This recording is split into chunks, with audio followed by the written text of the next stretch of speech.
Live from KSAT 12, the 6 o'clock news starts right now. He is a public official given a private swearing in. Pete Arredondo, the school district police chief, at the center of the firestorm over how law enforcement responded to the massacre at Robb Elementary School.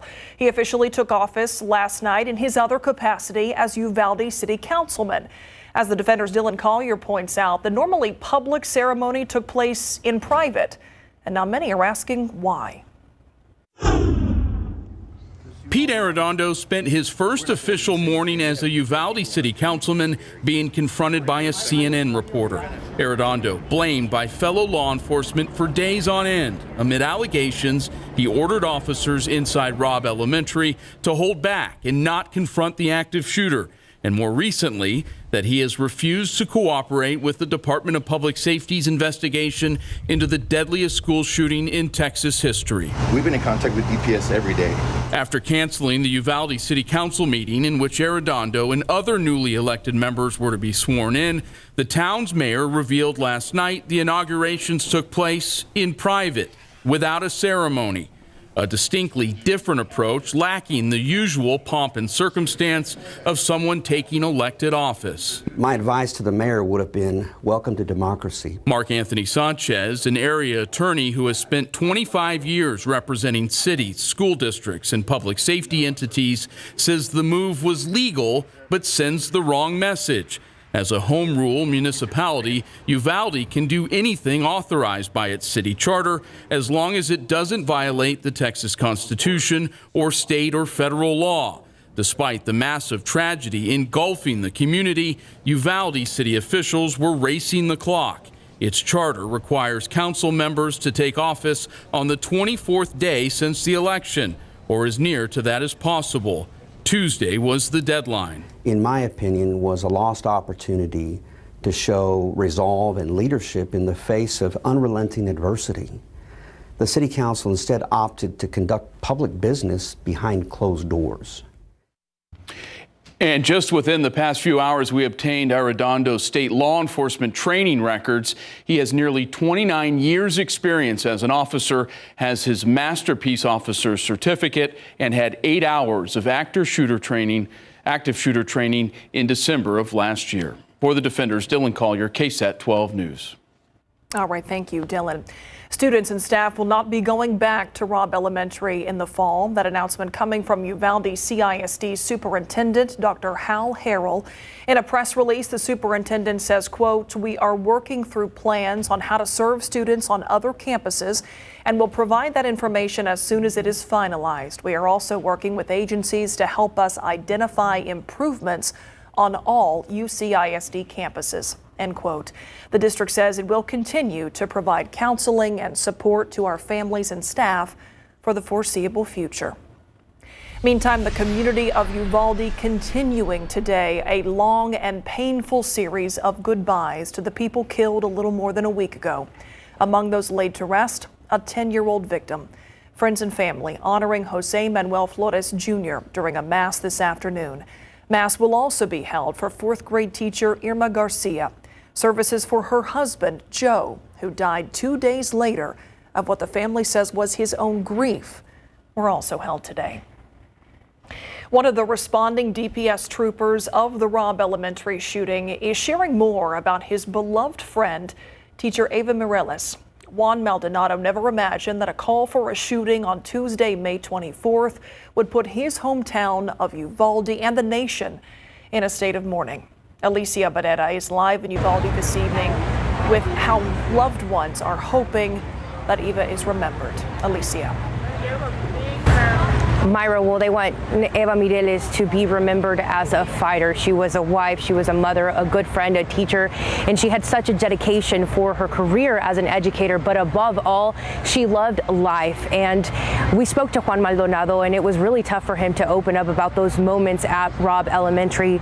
And of course, he had to say goodbye, but he shares he and Eva's husband, Ruben, who is a police officer for the district, both responded to the call last Tuesday. They say Eva did everything she could to protect her babies. They're talking about her students until her last breath, but they want the focus to be on those 21 victims, on who they were and what they love to do. In Eva's case, she gave it her all daily at the gym. She loved CrossFit, and now a workout of the day, or WOD, has been developed in her honor called Eva Strong WOD.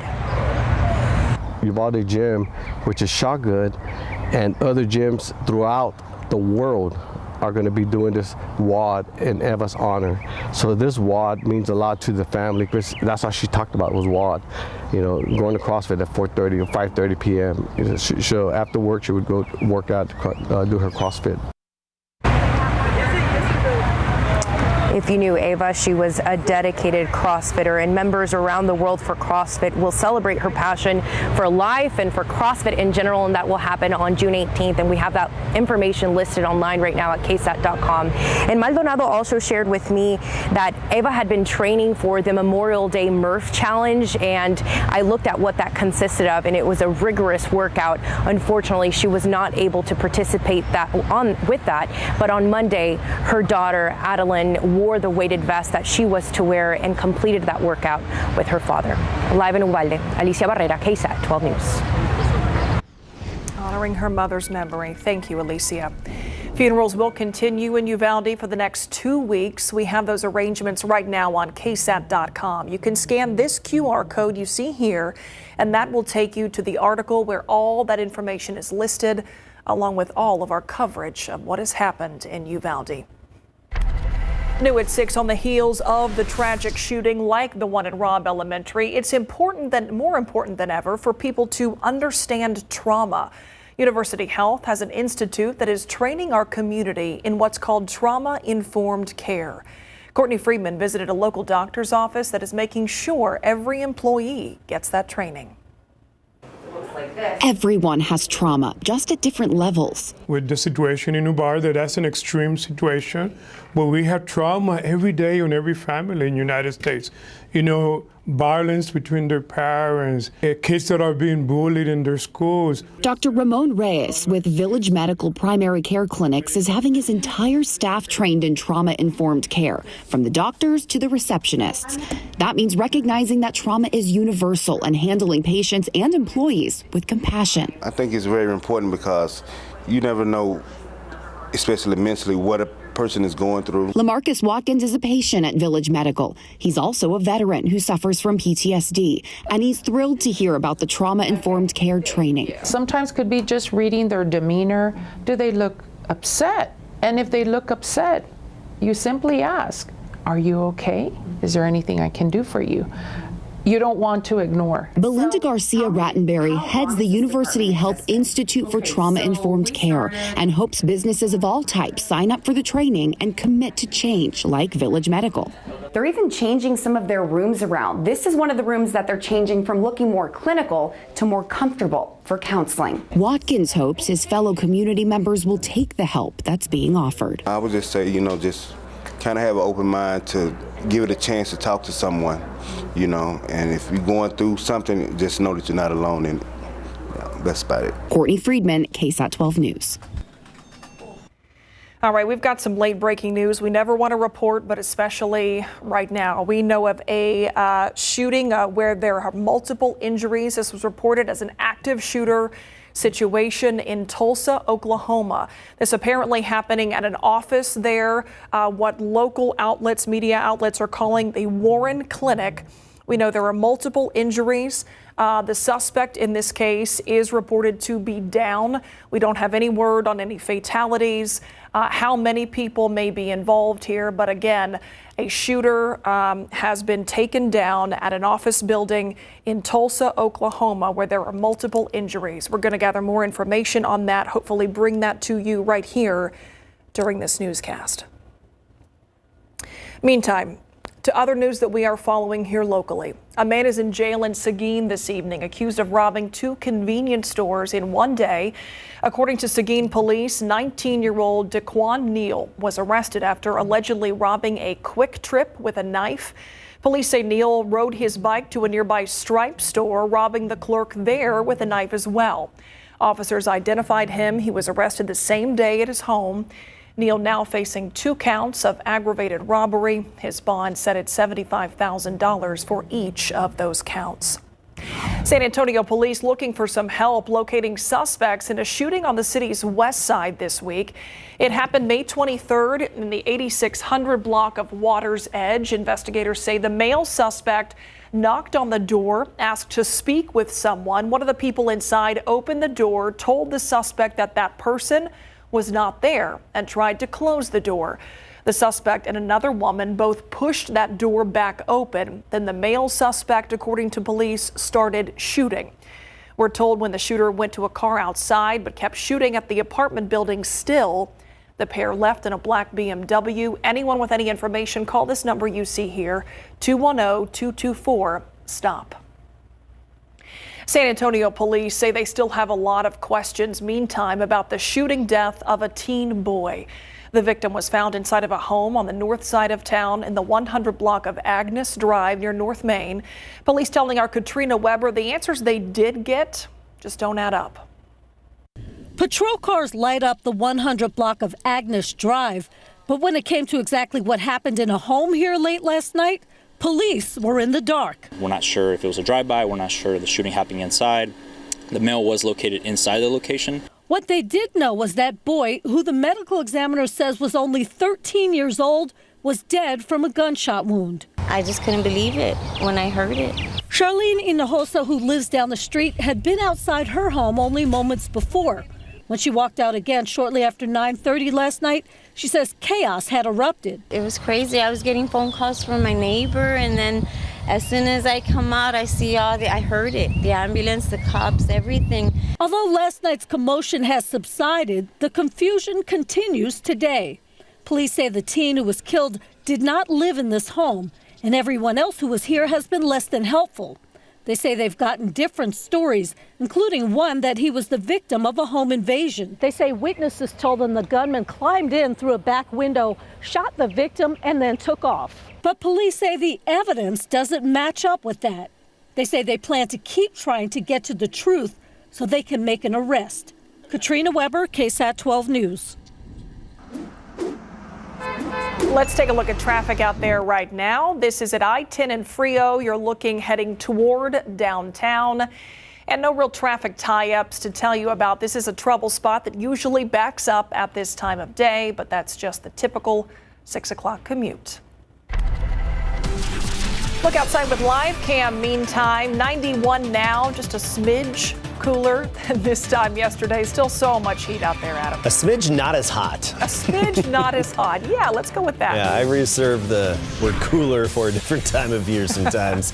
99 was our high temperature today on this June 1st. That's just a few degrees shy of the record of 101 and 8 degrees above average. And it's official now that May is over with. It is the hottest May, or was the hottest May on record, and actually by a long shot. At least we have a bit of a breeze, gusting up to 30 miles per hour. That'll pump the brakes a little bit this evening. We had a few showers today. We'll talk about odds of more rain tomorrow and an update on that potential development in the Gulf coming right up. We've got some new details on reports of yet another mass shooting that we're gathering information on. We've learned this is happening in Tulsa. It is at a hospital campus there. Multiple people shot at a medical building on that hospital campus. Authorities are saying that some people have in fact died. We don't know how many fatalities, how many people were injured, but we did hear that the police captain there in Tulsa, he did say the suspect is down. This is happening at St. Francis Health System. It has now locked down its campus in Tulsa because of what was an active shooter situation resulting in multiple fatalities. So this is a live shot of the scene there. Obviously, a ton of law enforcement presence. You can see the roads blocked off. This, of course, as close as crews can get because now police are responding to yet another mass shooting. This one at that hospital campus. We don't know any information about the shooter. We don't know how that suspect was taken down. Any idea on a motive here, where on a hospital campus this potentially happened? Of course, hospital campuses tend to be quite large, so we're not quite sure the location, but some aerial footage from earlier that we saw, it showed first responders wheeling someone on a stretcher away from the hospital building. Apparently an area called the Natalie Medical Building, which houses an outpatient surgery center and a breast health center there. Reports again of a mass shooting, multiple victims, and we do know that some people have died. We're going to stay on top of this, bring you some more information as we gather it. Meantime, let's come back here at home this evening. Sky 12 flying high over Wolf Stadium. Adam Caskey, the place to be is going to be in the shade there this evening. Yeah, definitely in the shade. Luckily, we have a bit of a breeze, at times 25 to 30 miles per hour. And we did have a few showers earlier today. Let's take a look at the radar, and where you see those streaks, those indicate the showers that developed and generally moved south to north, mostly along the coastal plain, basically between I-10 and I-37, Hallettsville, Gonzales, Yorktown, Cuero, within that triangulated area, really the sweet spot, with a few of those locations receiving up to about a half an inch. But the rest of us, and even here in San Antonio, we did have a few brief little pop-up showers, but they were insignificant. You may have needed your wipers for a few swipes on your windshield, and then that was it, and it was gone and over with. And this is the kind of activity that blossoms up and then collapses on itself really quickly. Where we have severe thunderstorm activity, that's out in West Texas, Alpine, northward, about toward Midland area, and even stretching into southeastern New Mexico. And then there is a cold front dropping southward. It's through the Panhandle right now, and temperatures, well, they show the difference. We'll get to those in just a minute. First, I want to talk about rain chances going forward. The rest of this evening, I think, will be dry. Low clouds to start the day tomorrow. By 10 a.m. here, they start to break up. We get to 2, 3 o'clock, probably a few little showers developing. I think we'll get a little bit of assistance from that cold front that right now is in North Texas, heading our way, very weak in nature, not going to impact temperatures, but it should provide just enough lift to kickstart a few extra showers tomorrow compared to what we've had today and even yesterday. Notice 3 o'clock, a few little blobs likely on the radar screen. Exact location here, not important. Don't pay attention to it. Just the mere fact that we have some of those popping up in terms of our high resolution guidance. 30% chance tomorrow, slightly better coverage. Friday down to 20% chance, and then 0% this weekend into next week. And that's when we ramp up the heat a little bit. Okay, I want to talk about the tropics. We've been talking about this system here, this very disorganized cluster of thunderstorms, which is partially the remnants of Hurricane Agatha that we talked about on Monday. Now, this is tracking to the northeast toward western Cuba and then even Florida. And it is likely to turn into a tropical depression, maybe even Tropical Storm Alex, even though it's got a lot of wind shear. Higher winds aloft will be cutting this off a bit, and that doesn't help in terms of tropical development. So yes, it could become an official tropical system, but right now it's not guaranteed to become a hurricane. Either way, it's going to be a big rainmaker.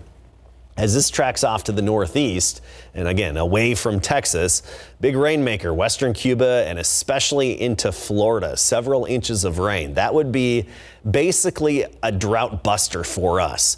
And that's what we need, some kind of weak tropical system, meaning weak in terms of winds, but full of a lot of moisture to drop to climb out of our drought. Unfortunately, that one's not for us. That's going to Florida.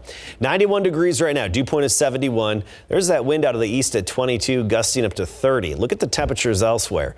Amarillo 55. Lubbock right now at 66. Alpine 67. That's some rain cooled air. Yeah, Alpine actually got rain. It's starting to see the monsoon season kick off in parts of West Texas and southwestern U.S. That cold front's dropping southward again. We're not going to get on the cool side of it, so our temperatures aren't going to be impacted.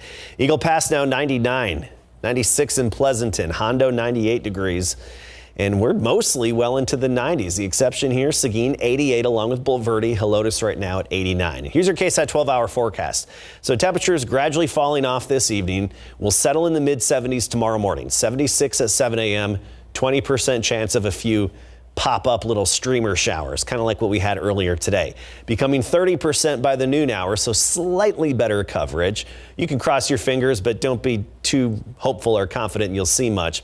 And we get into the mid-90s for a high temperature. That's mid-90s locally, a little bit warmer as you head toward the Rio Grande this weekend. Record-challenging heat setting in. Sunday, 101, even next week, Monday, 102, so return to triple digits. All right, thank you, Adam. Sports is coming up next.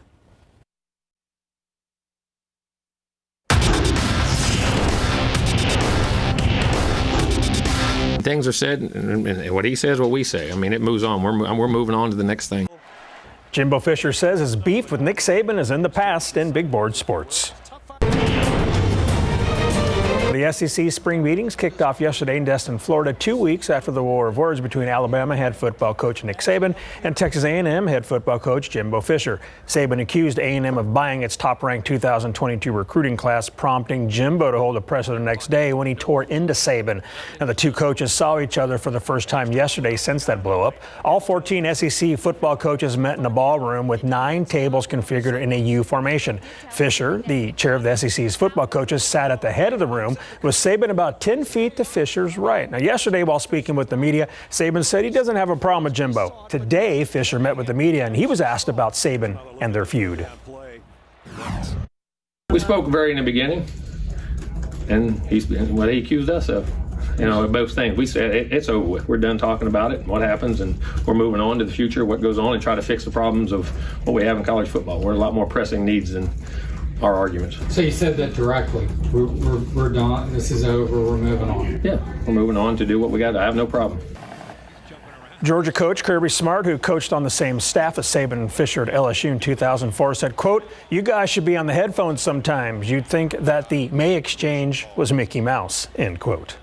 Pro football coverage, powered by Davis Law Firm. The Houston Texans are back at work, going through another round of team-organized activities. Back in early May, the Texans signed longtime Buffalo Bills defensive end Jerry Hughes to bolster the defensive line. Hughes is from Sugar Land and played college ball at TCU. He's 34 years old and 4th all-time in Bills history with 53 sacks. The 12-year vet who started his career with the Colts was asked what he wants to bring to the Texans' D-line. Bring that shark mentality to this team. We got a very young defensive line, and so we try to, especially myself as well as Mario Addison, we try to really emphasize, having that alpha male mentality up front. We dictate what the offense is going to do, not really settling for just being in our gaps. We want to be able to go out there and make plays, be around the ball, causing turnovers. We understand the importance of the ball. Coach Smith talks about it every day during team meetings. A veteran rusher, but a veteran player that's done it the right way all of his career. I remember when he came out of college at TCU. And he's played at a high level. To play at a high level like that, you have to take care of your body. You have to be a pro. And these are voluntary days, and he's out here leading. You can't tell that he's not a rookie trying to make his first team. And we need that in our program, veteran leadership like that. Notice the Texans wearing orange T-shirts that read, "We are Texans, we stand with Uvalde." The Texans donated $400,000 to the Robb School Memorial Fund, which will provide financial assistance directly to the community. And the NFL Foundation and the Dallas Cowboys will donate a combined $400,000 to lend support to Uvalde. $200,000 will go to the Robb School Memorial Fund, and the other $200,000 to Uvalde Strong Fund. Now, the Cowboys will meet with the media tomorrow following practice. Myra? All right. Thank you, Larry. Yep. We'll be right back. But first, a defender's investigation into accusations against a registered nurse who runs an unregulated boarding home. What she's accused of and how she managed to get around the rules and regulations while doing it. That's next at 6. We're continuing to gather new details on yet another mass shooting reported in America. This is happening in Tulsa at a hospital campus. We know that multiple people have been shot. Police have said that some, unfortunately, were killed. That is a quote from the police captain there on the scene. We don't know how many people have been injured. We don't know how many people have died as a result. So this shooter, we're told, has been shot and killed. It's unclear exactly how that happened. Officers right now, we're told, going through all of these buildings checking for any additional threats. We do know that this happened again on that hospital campus, apparently in an area called the Natalie Medical Building. If anyone's at all familiar with that, it is an outpatient surgery center in Tulsa, also a breast health center. Dozens of police cars, of course, outside there right now. We know that a reunification center has been set up for families to find their loved ones because this is happening. That reunification center, rather, I should say, was set up at a nearby high school.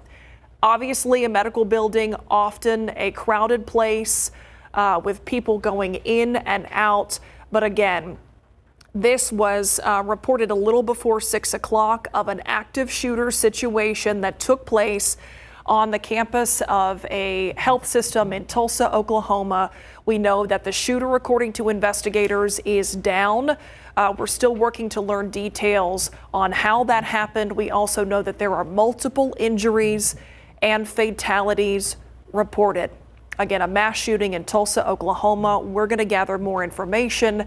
We will continue bringing that to you as we get updates both here on air during the 6 o'clock news as well as online at KSAT.com. Here at home, she is a San Antonio woman with a history of criminal charges alleging mistreatment, even stealing from vulnerable people that she was supposed to care for. Tonight, the Defender's Dylan Collier investigates how this registered nurse has skirted San Antonio boarding home rules to remain in operation in a suburb. That's even as officials there continue to raise concerns about the well-being of those who live under her roof. We do want to warn that some details in this story are not suitable for all viewers. In April of this year, a curious thing happened at Methodist Hospital Stone Oak. Staff say a woman later identified as Julie Foster walked in and tried to convince them to release a terminally ill patient to her house on Antler Drive. Foster at first claimed she was the woman's mother. Then she said that she had legal power to act on the woman's behalf. Sensing something wrong, the hospital staff refused to let her go and Foster left. Staff from a hospice care company had also shown up with San Antonio police in tow. They had asked for the same patient and wanted to take her to the same Castle Hills address as Foster's. But according to an SAPD incident report, they too had left empty-handed after staff provided paperwork that the dying woman had decided to remain at the hospital. So what was going on here? Well, that terminally sick woman had been living with Foster, and now she wanted her back. Turns out Foster was running a boarding home, often a last resort for the very ill. Sign over your government benefits check, and the home's owner will take care of you and feed you. But many such residences are unregulated, flying under the radar of laws and ordinances, and as a result, don't deliver on what they promise. If she did it to me, she can probably do it to other people as well. And she should be stopped. Jeannie Chamberlain, a retired Air Force major and veteran of Operation Desert Storm, wishes she had had someone intervene when in 2017, a woman approached her at a rehabilitation center and said she could care for her. This woman, Julie Foster, showed up and said, well, I can help you. I'm a nurse, and I'll look after you. Instead, Chamberlain said she was forced to live in a storage room at this Antler Drive home that barely had enough room for her bed.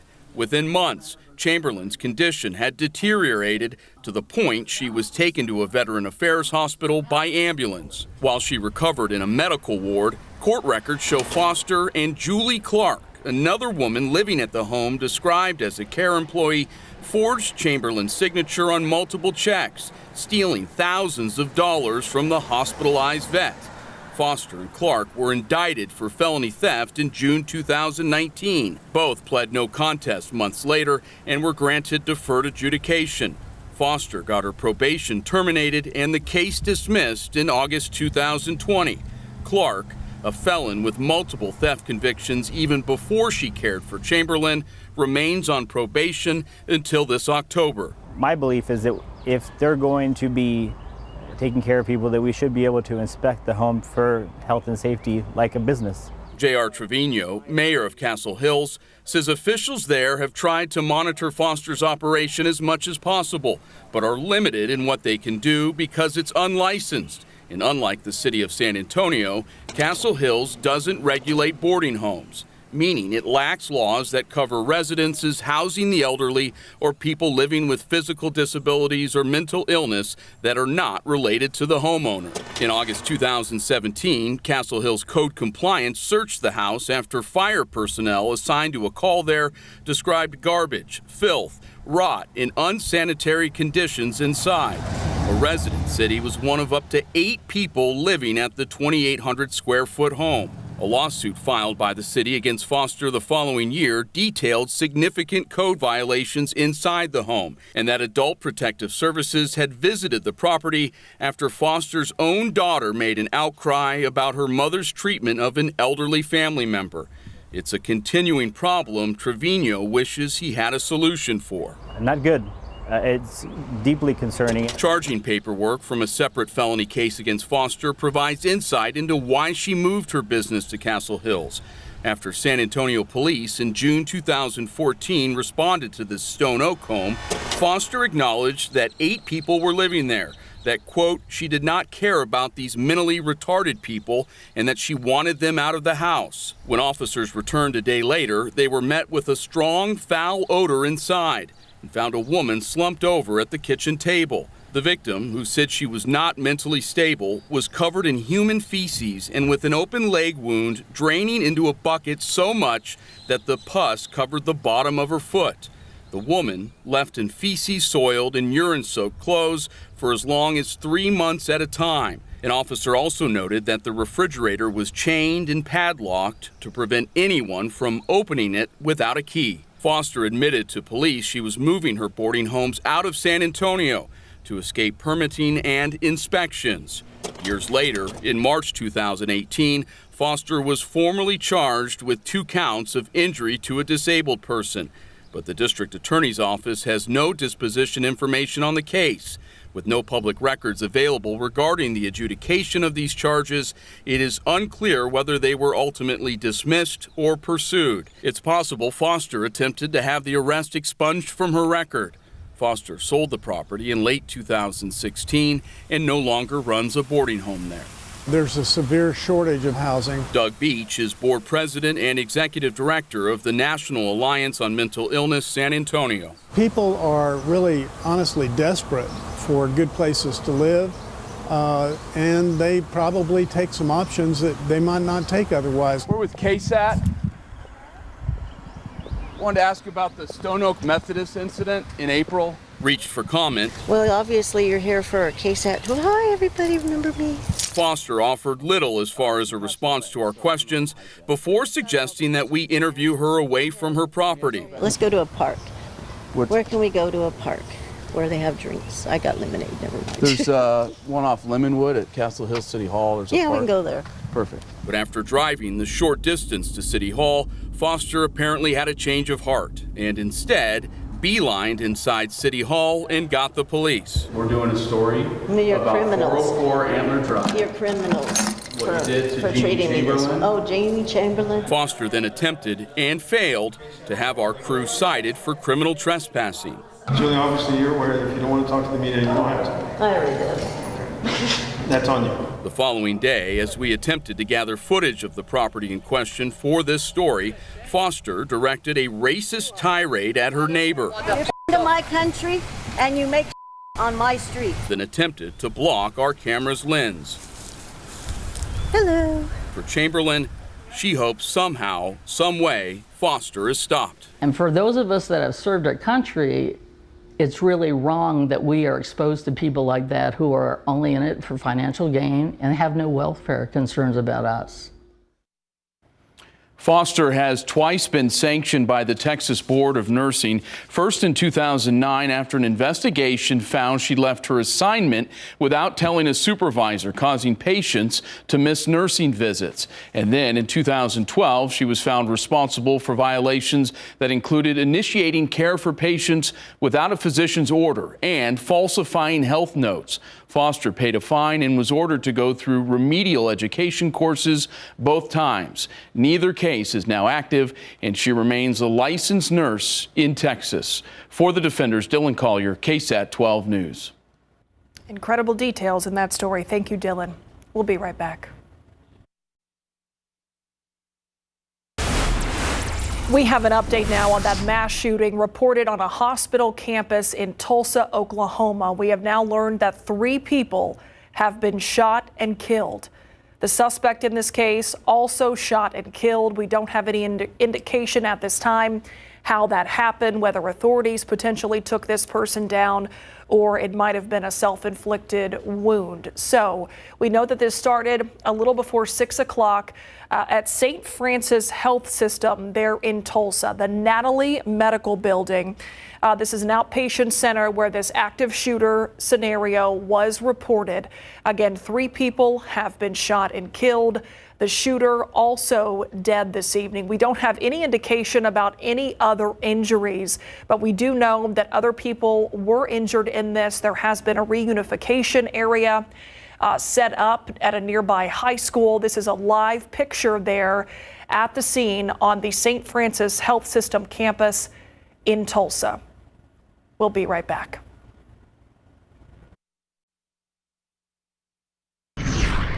All right, let's get a check of the forecast. A question we all have. Any real relief anywhere out there? Maybe in the refrigerated aisle at H-E-B. Just open it up.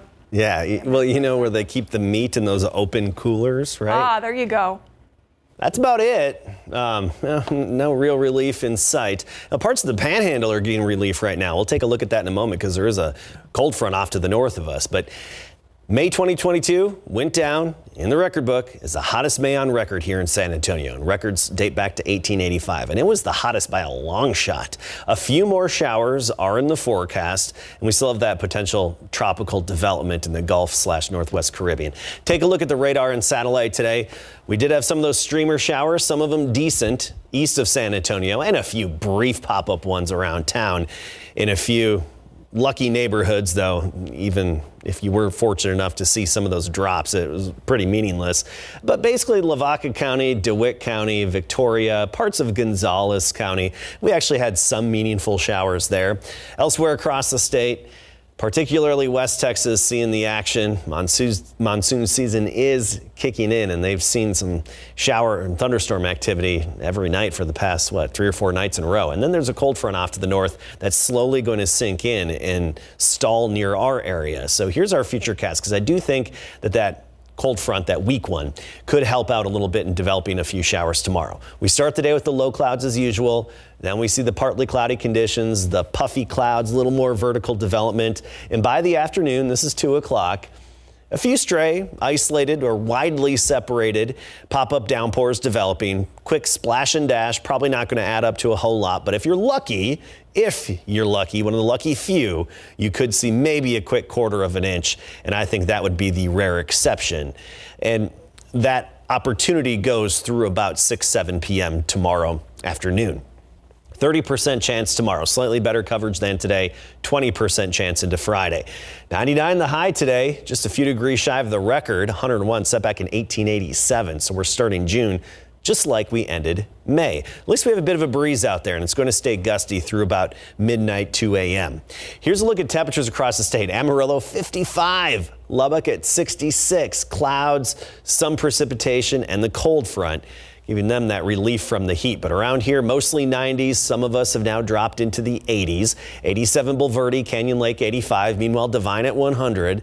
Castroville at 93, and Hondo's still 98 degrees. We'll start tomorrow at 76, 20% chance of a few of those streamer, brief little pop-up morning showers. And then noon through about 6-7 p.m., a 30% chance of those brief, somewhat tropical downpours with those big drops. But again, probably not adding up to a whole lot because they should be pretty quick moving and not very long lived. High temperatures tomorrow, mostly in the mid-90s, closer to 90 in parts of the hill country. This weekend, we're just expecting sunshine right up near 100, and that puts us in record challenging territory Sunday and even into next week. Nice and toasty. Thank you, Adam. We'll be right back. We want to take you back to Tulsa, Oklahoma. The reports there of the latest mass shooting. 3 people have been shot and killed. Police also telling us that the shooter is dead this evening. We know right now that Tulsa police are currently going through every room in the building, checking for additional threats. This is a live picture of the hospital campus there. That's where this happened, on a hospital campus of St. Francis Health System. The shooter was reported a little before 6 o'clock. And according to the Tulsa Police Department's Facebook page, they said that earlier this afternoon, they responded to a call about a man armed with a rifle at the Natalie building at St. Francis Hospital. That turned into an active shooter situation. 3 people have been killed. The suspect as well is dead this evening. We don't have any information yet on how that happened, but we know that 3 people have died as a result of another mass shooting. We'll be back.